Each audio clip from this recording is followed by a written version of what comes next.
พี่น้องที่รักถ้าพี่น้องได้รับพระเมตตาได้รับพระคุณจากบุคคลใดหนึ่งพี่น้องก็สิจดจำคนนั้น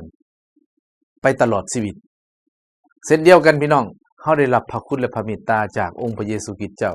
เฮาควรระลึกถึงพระองค์อยู่เสมอในชีวิตของเฮาดังนั้นโอกาสนี้มีโอกาสได้เบิ่งพระคำของพระเจ้านำกันขอเชิญเปิดในเพลงสรรเสริญบทที่23ข้อที่6อยู่ในพระคำของพระเจ้าเพลงสรรเสริญบทที่23ข้อที่6ขอเชิญพี่น้องได้เปิดนำกันพระคุณความดีและความหักมั่นคงของพระองค์จะติดตามข้าน้อยไปตลอดทั้งวันคืนแห่งชีวิตของข้าน้อยและข้าน้อยจะอยู่ในวิหารของพระเจ้ายาเวห์จะอยู่ที่นั่นตลอดไปเป็นนิจอาเมนให้พี่น้องได้มีโอกาสได้อธิษฐานนำกันพระเจ้าผู้ลูกขอยกย่องให้เกียรติพระองค์พระเยซูคริสต์เจ้าขอถวายเกียรติแก่พระองค์มื้อนี้ผู้ลูกต้องการจะเข้าใจถ้อยคำของพระองค์ขอเชิญองค์พระวิญญาณบริสุทธิ์เจ้าได้ทรงโปรดทรงนำผู้ลูกอธิษฐานขอการทรงนำพาจากพระองค์ในพระนามพระเยซูคริสต์เจ้าอาเมนพี่น้องจากของพี่ที่เฮาได้อ่านผ่านไปนั้นพี่น้องได้ช่วยเฮาทั้งหลายนั้นพี่น้องได้เข้าใจเกี่ยวกับเรื่องพระเมตตาของพระองค์โดยผ่านพระคุณของพระองค์เพราะฉะนั้นพระเจ้าเมตตาเฮาทั้งหลายเมื่อเฮาหลงผิดไปในการดำเนินชีวิตคริสเตียนของเฮานั้นบ่ได้สมบูรณ์แบบบางครั้งเฮาก็คิดผิดบางครั้งเฮาก็เว้าผิดบางครั้งเฮาก็กระทำผิดในชีวิตของผู้รับใช้พระเจ้าในอดีตจนถึงปัจจุบันสมัยพันธสัญญาเดิมและพันธสัญญาใหม่ก็เห็นความผิดพลาดเกิดขึ้นหนึ่งในนั้นก็คือกษัตริย์ดาวิดในขณะที่ประสบความสำเร็จในขณะที่เป็นที่ยอมรับของพระเจ้าเป็นที่ยกย่องพระเจ้าพอใจในสิ่งของเพิ่นในขณะเดียวบางด้านในสิ่งของเพิ่นก็ได้ล่มลงในบาปก็ผิดพลาดฉะนั้นพระคัมภีร์ตอนนี้ได้เกิดขึ้นในชีวิตของเพิ่นกษัตริย์ดาวิดเป็นผู้เขียนเป็นส่วนใหญ่ในพระคัมภีร์สรรเสริญเพราะฉะนั้นพี่น้องพระเจ้าได้เมตตาเพิ่นเมื่อเพิ่นหลงผิดเมื่ออยู่ในความยากลำบากเมื่ออยู่ในความเจ็บปวดความเสียใจเพราะฉะนั้นพี่น้องเฮาหลงผิดในการดำเนินชีวิตแต่พระเจ้ายังมีพระเมตตาสำหรับชีวิตของเฮาทั้งหลายเฮาหลงผิดแต่อย่าให้เฮาเหตุให้การหลงผิดนั้นพี่น้องเป็นเหตุให้เฮานี้หลงจากทางของพระเจ้าหลงจากพระคุณและพระเมตตาของพระองค์ฉะนั้นพี่น้องหลายคนหลงผิดแล้วหันหลังให้กับพระเจ้าในยุคพระคัมภีร์เดิมและยุคพระคัมภีร์ใหม่เช่นเดียวกันแต่คนที่หันหลังให้กับพระเจ้าและเดินหนีไปทางอื่นดำเนินชีวิตอย่างอื่นนั้นพี่น้องคนนั้นยิ่งจะเจ็บปวดและในที่สุดก็สูญเสียพระคุณของพระเจ้าในชีวิตแต่คนที่หลงผิดแล้วพี่น้องแต่สำนึกได้กลับใจพระเจ้าพร้อมให้อภัยเสมอในชีวิตของเฮาบ่ว่าท่านจะผิดน้อยผิดหลายผิดเรื่องใดก็แล้วแต่บ่จะผิดทางด้านแนวคิดวาจาและการกระทำพระคำของพระเจ้าบอกว่าความบาปของเฮานั้นแดงเหมือนเลือดแต่พระองค์จะเห็นให้ขาวเหมือนดังหิมะพระเจ้าเมตตาปราณีเฮาเสมอพี่น้องขอเพียงแต่เฮากลับใจพี่น้องได้เคยอ่านเรื่องลูกที่หลงทางหรือลูกที่เสียในพระธรรมลูกาได้หันหลังให้กับพระเจ้าได้เดินในเส้นทางตัวเองแต่มื้อนึงเราสำนึกได้เรากลับมาพ่อให้อภัยคริสเตียนเช่นเดียวกันพี่น้องเมื่อเฮากลับมาพระเจ้าพร้อมให้อภัยเสมอซึ่งพี่น้องได้ฟังเพลงนี้ในช่อง YouTube ของพี่น้องเฮาเช่นเดียวกันซึ่งเพลงนี้เป็นฮอตหลายดังหลายพี่น้องว่าพร้อมให้อภัยจริงๆพระเจ้าพร้อมให้อภัยเฮาเสมอพี่น้องพระเจ้ามีพระเมตตาเสมอในชีวิตของเฮาแต่เฮาพร้อมบ่ที่จะกลับใจมาหาพระองค์เฮากล้าหาญที่จะเข้าไปในพระที่นั่งแห่งพระคุณของพระองค์แล้วเฮาจะได้รับพระเมตตาที่มาจากพระเจ้าเพราะฉะนั้นพี่น้องอยู่ในพระคำของพระเจ้าอยู่ในลูกาบทที่1ข้อที่18เอเฟโซบทที่2ข้อที่4ก็ได้เกี่ยวข้องกับเรื่องพระคุณและพระเมตตาขององค์พระผู้เป็นเจ้าที่มีต่อชีวิตของเฮาทั้งหลายมีต่อมวลมนุษย์พระเจ้าเปิดโอกาสให้เฮาทุกคนพี่น้องที่จะได้สัมผัสกับพระคุณและพระเมตตาของพระองค์แต่ขอให้เฮามีใจถ่อมลงเพราะอยู่ในพระคำของพระเจ้ากล่าวไว้อยู่ในยากโบก็ได้กล่าวไว้ว่าพระเจ้าจะต่อสู้ให้พี่น้องต่อสู้คนที่ยิ่งจองหองแต่พระเจ้าจะประทานพระคุณให้คนที่ถ่อมใจเพราะฉะนั้นพี่น้องถ้าเฮาต่อสู้พระเจ้าถ้าเฮาต่อสู้พระคำของพระเจ้าเฮายิ่งจะย่อยยับพี่น้องเฮาบ่มีความสำเร็จในชีวิต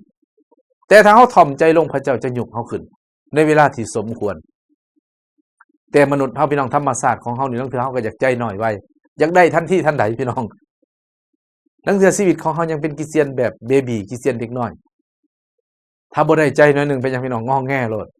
บ่อยากรอเวลาของพระเจ้าบ่อยากรอพระเมตตาและพระคุณของพระองค์แต่ขอให้เฮาจังพี่น้องมีความอดทนรอคอย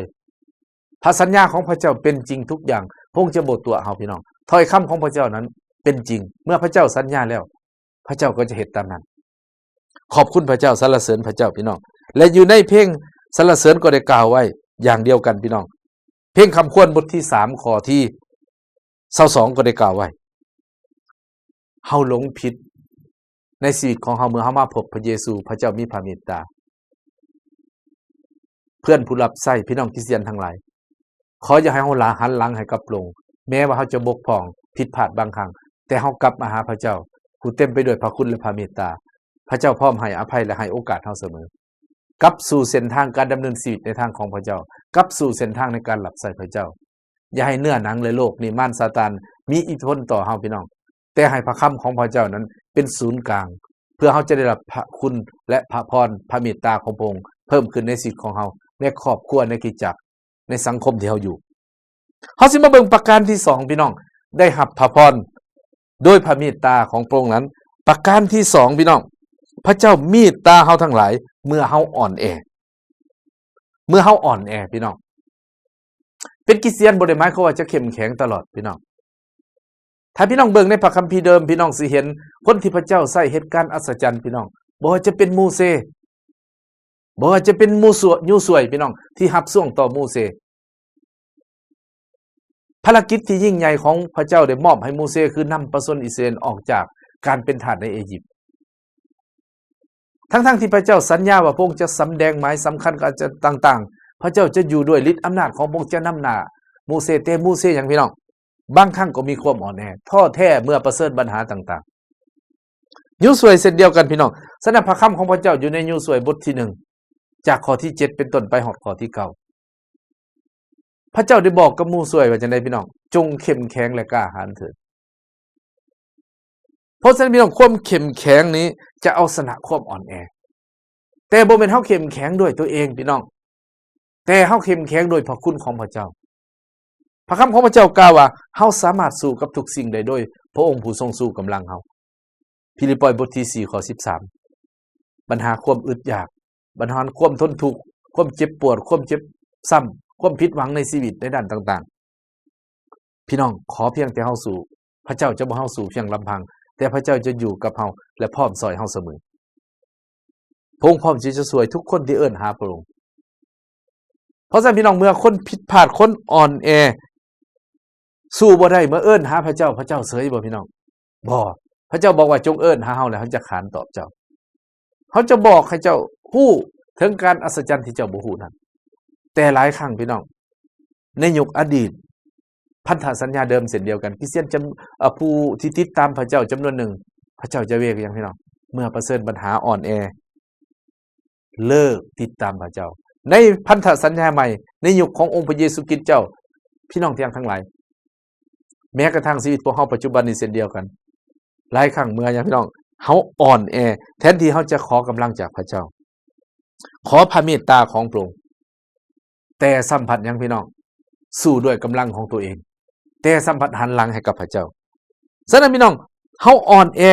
บางครั้งด้านจิตวิญญาณของเฮาคือกันเด้พี่น้องจิตวิญญาณเฮาอ่อนแอย้อนหยังย้อนเฮาบ่ได้กินอาหารที่ครบหมู่ย้อนเฮาบ่ได้ศึกษาพระคำของพระเจ้าสม่ำเสมอคือคนฝ่ายห่างไกลแหละพี่น้องคันเฮากินอาหารบ่ครบหมู่ไปได้บ่แข็งแรงหรือถ้ากินข้าวมื้อละคาบนี่ก็บ่ตายดอกพี่น้องแต่สิให้แข็งแรงสำคนกิน3คาบก็คงเป็นไปบ่ได้เช่นเดียวกันชีวิตจิตวิญญาณของเฮาเช่นเดียวกันพี่น้องจิตใจของเฮากันเมื่อเฮาได้อยู่ใกล้ชิดพระเจ้าเมื่อเฮาได้อ่านพระคำของพระเจ้าจิตใจของเฮาเข้มแข็งพี่น้องเพราะฉะนั้นพระเจ้าจึงบอกจงเข้มแข็งและกล้าหาญเถิดคันเฮาอ่อนแอน่ะพี่น้องเฮาเฮ็ดหยังก็บ่สำเร็จเฮ็ดหยังหน่อยนึงก็เลิกบ่อดบ่ทนถูกมารซาตานรบกวนถูกเนื้อหนังถูกอิทธิพลของโลกนี่รบกวนกิจการของโลกนี่เป็นไดพี่น้องบ่ยืนอยู่ในทางที่ถูกต้องลังเทื่อเป็นหยังพี่น้องปฏิเสธพระนามของพระเจ้าลังเทื่อหลงเฮ็ดบาปลังเทื่อหลงเฮ็ดหยังคอร์รัปชันเนาะโกงเอาเงินชาวบ้านเขาเอาเปรียบเอารัดกัน อันนี้พี่น้องอย่างย้อนหยังย้อนเฮาบ่ได้เข้มแข็งฉะนั้นพี่น้องขอให้พระเมตตาของพระเจ้าเพิ่มขึ้นให้ชีวิตของเฮาจะเข้มแข็งทั้งด้านจิตวิญญาณและจิตใจอ่อนแอทั้งด้านทางกายด้วยพี่น้องหลายครั้งพี่น้องเคยมีประสบการณ์บ่คนแบบใจอ่อนนี่กายก็อ่อนได้พี่น้องเห็นคนย่านแห้งๆบ่ลุกก็ยังบ่อยากขึ้นพี่น้องเอาเข้าใส่ปากก็ยังยากเพราะหยังมันมีผลกระทบร่างกายกับใจกับวิญญาณนี่มันเกี่ยวข้องกันพี่น้องเพราะฉะนั้นพี่น้องอยากพระเจ้าฮู้เพราะพระเจ้าเป็นผู้สร้างเฮาเมื่อท่านพี่น้องเฮารับพระเมตตาของพระองค์โดยพระคุณของพระองค์เช่นเดียวกันเป็นหยังจังว่าเพราะว่าเฮาบ่สมควรได้รับหลายเทื่อการดำเนินชีวิตของเฮานี่บ่ได้สอดคล้องกับพระคำของพระเจ้าพี่น้องเฮาปฏิบัติต่อพี่น้องต่อครอบครัวต่อสังคมต่อเพื่อนร่วมงานบ่ได้สอดคล้องกับพระคำของพระเจ้าบ่สมควรจะได้รับพระเมตตาแต่เป็นหยังพี่น้องเนื่องจากพระคุณของพระองค์เฮาจึงได้รับฉะนั้นในพระธรรมโรมพี่น้องอยู่ในพระคำของพระเจ้าอยู่ในพระธรรมโรมอยากให้พี่น้องมีโอกาสได้เบิ่งนํกันในพระธรรมโรมบทที่8ข้อที่26 27พี่น้องอยากในพระคำของพระเจ้าพระธรรมโรมบทที่8ข้อที่26 27ให้พี่น้องมีโอกาสได้อ่านนํกันอีกบัดนึงพี่น้องอยากให้พี่น้องมีโอกาสได้เบิ่งพระคำของพระเจ้าโรมบทที่8ข้อที่26 27ซึ่งพระคำของพระเจ้าตอนนี้ได้กล่าวอย่างไรข้าน้อยจะอ่านอีกเทื่อนึงพระคำของพระเจ้าพี่น้องอยู่ในโรมบทที่8ข้อที่26 27ได้กล่าวดังนี้โรมบทที่8ข้อที่26 27ได้กล่าวว่าทำนองเดียวกันนั้นแหละพระวิญญาณขอช่วยสู้พวกเฮาเมื่อพวกเฮาอ่อนกำลังเพราะพวกเฮาบ่ฮู้ว่าพวกเฮาควรจะภาวนาอธิษฐานทูลขออย่างไรแต่พระวิญญาณนั้นเองวิ่งวอนขอกับพระเจ้าแทนพวกเฮาโดยคำโอยข้างที่หาคำอธิบายบ่ได้ฝ่ายพระเจ้าผู้